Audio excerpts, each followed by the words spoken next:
And we're coming on the air now because President Obama about to announce a dramatic change in U.S. relations with Cuba.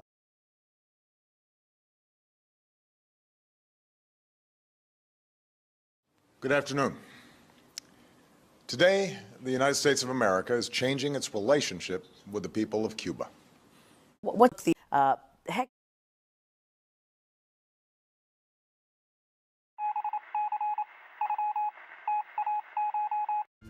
From his stronghold in the wild Sierra Maestre Mountains, Cuba's Fidel Castro emerged triumphant after 2 years. 2 years later, President Eisenhower breaks diplomatic ties with Cuba. Of course, U.S.-Cuban relations start to deteriorate almost immediately.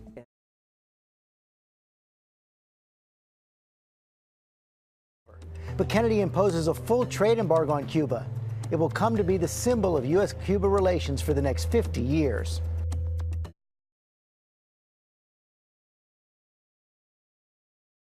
Secret talks begin between the U.S. and Cuba. Those talks start in Canada and actually finish at the Vatican.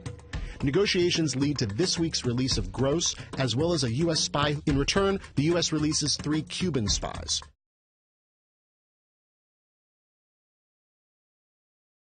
We will begin to normalize relations between our two countries.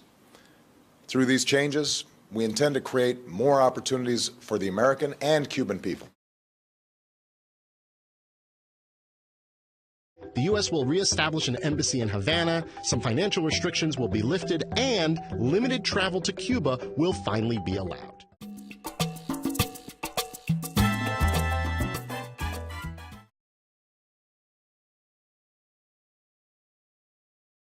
I'm flabbergasted and just blown away at the breadth of these sweeping changes in exchange for nothing. Every dictator knows you want to get a deal with the United States, just do all the bad things and you will get everything in return. Cuba, check. Iran, check.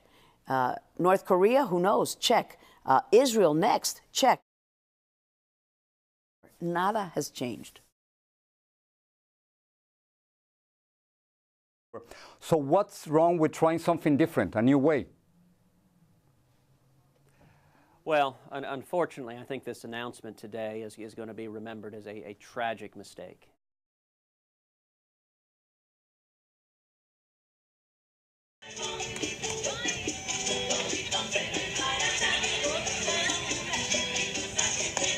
Gracias, chicas. Yo soy Conan O'Brien y lo siento, pero that's all the Spanish I can really memorize.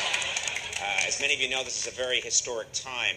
Relations between Cuba and the United States are finally starting to thaw. I thought this was an amazing opportunity for me to come to Cuba.